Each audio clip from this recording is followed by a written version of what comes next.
Hi, it's Joel here from Mindless Brain, and I'm just about to show you the latest parts of the new update to MindlessCreator.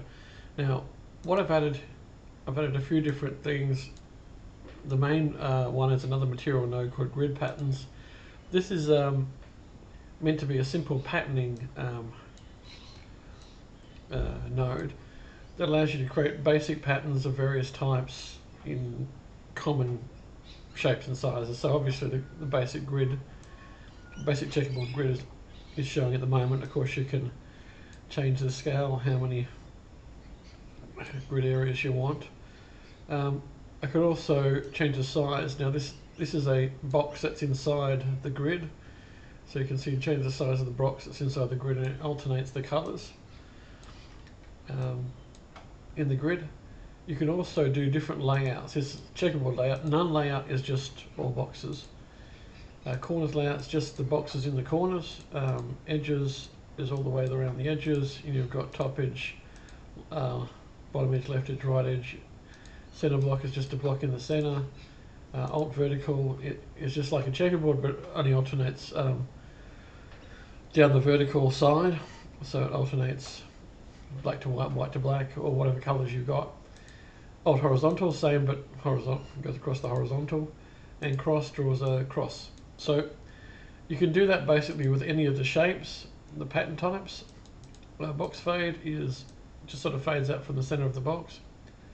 If you change the size, it sort of stretches it out into the whole box.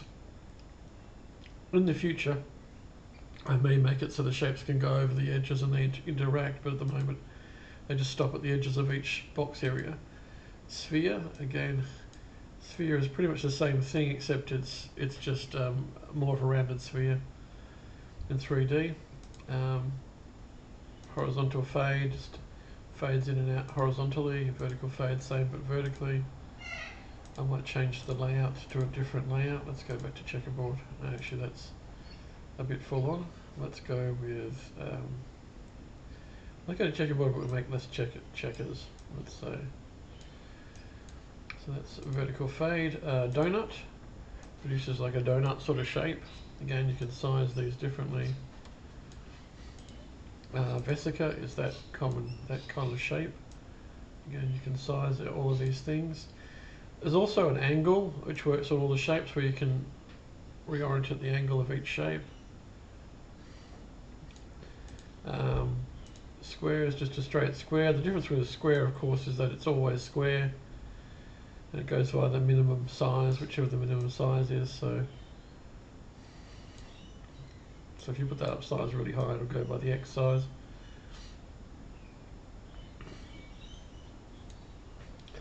Again, you can rotate the square around. So that's square. We've got circle, so circle.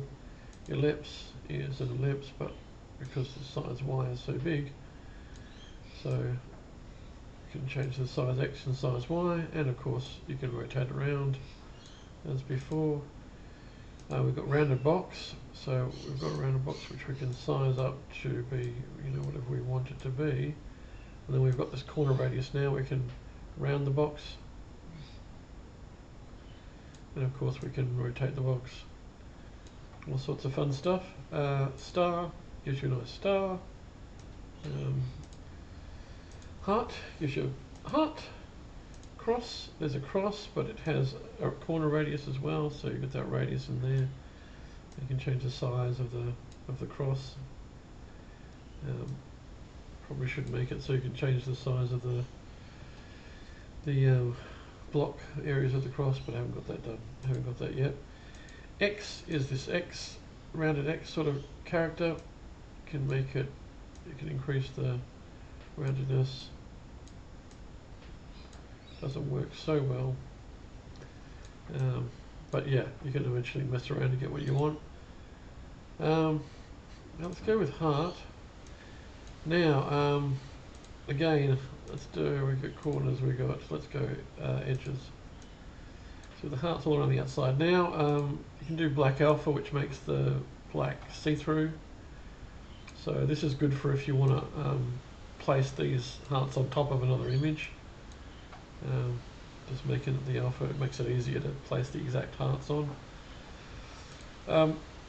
And of course you can change the colours. Now, if I haven't shown this before, I've made improvements to the colour. What's that one about? I don't know. I don't know what that little X is doing there. Where did that come from? I'm not sure. I haven't seen that before. Snuck on there, didn't it? Okay, anyway, so of course you've got the normal colour you've got. But now we've also got a set of palettes, sort of a pre-canned bunch of palettes that you can go by.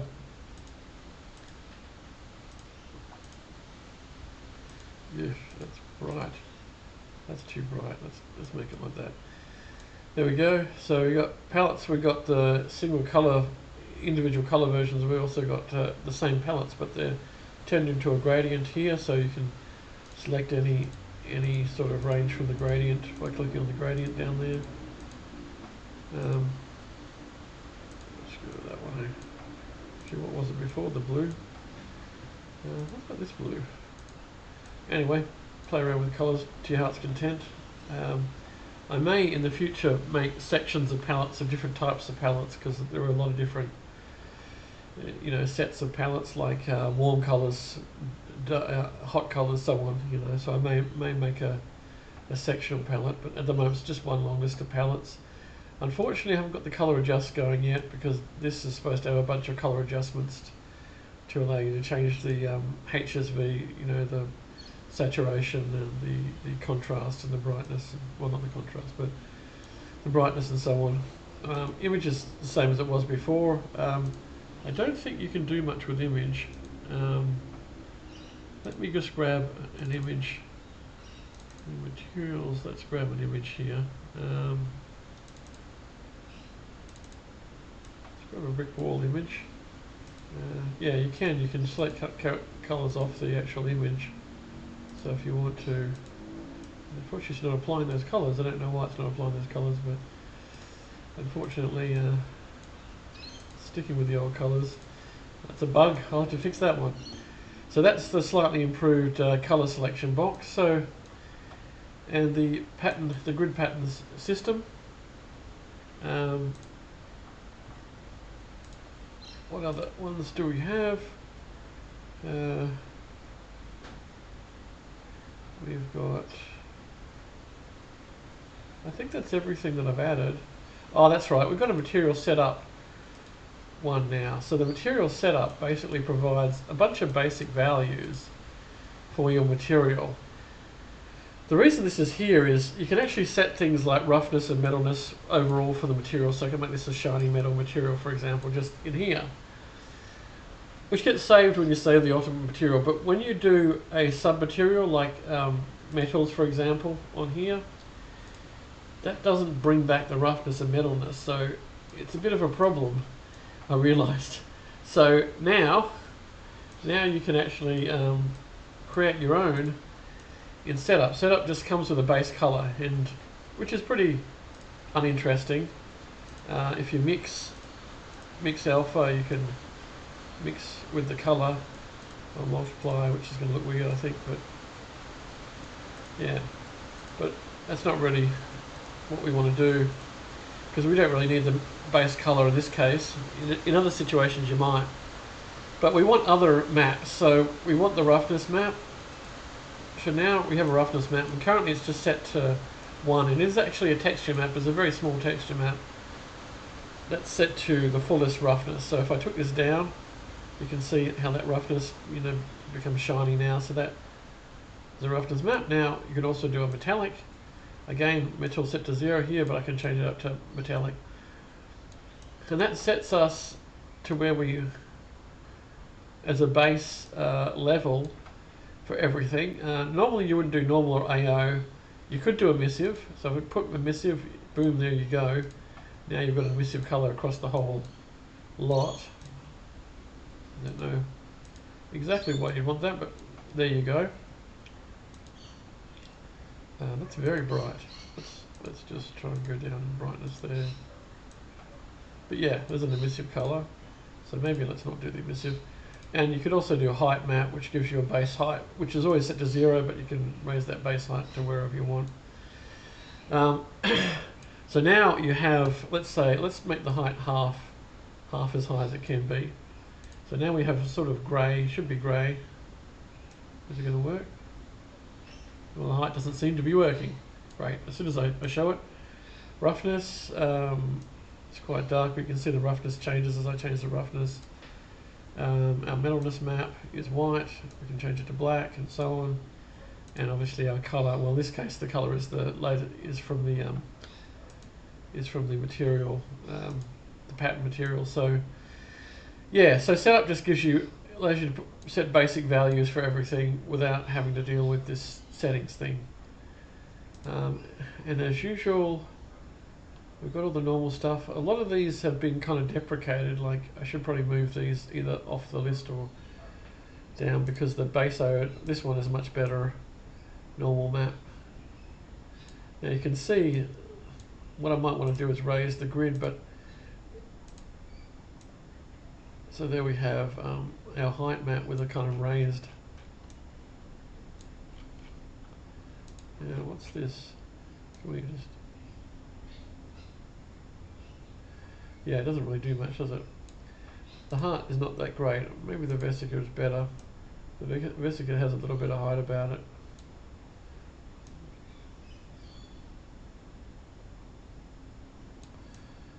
Anyway, it does something. It does something. It raises the height, in this case, a little bit, so you can sort of indent or outdent or whatever your little objects. Yeah, okay, so that's all the new stuff that's been added. There's been a bunch of improvements around the place and some increases. I think I may have showed the I can't remember if I showed it before, but I may have showed the new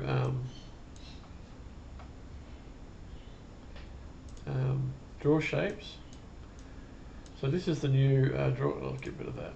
We'll get rid of the normal one there. This is our new tiled shapes one. Now, obviously, it looks pretty much the same, but now we have another layout that works, which is not the layout. Sorry.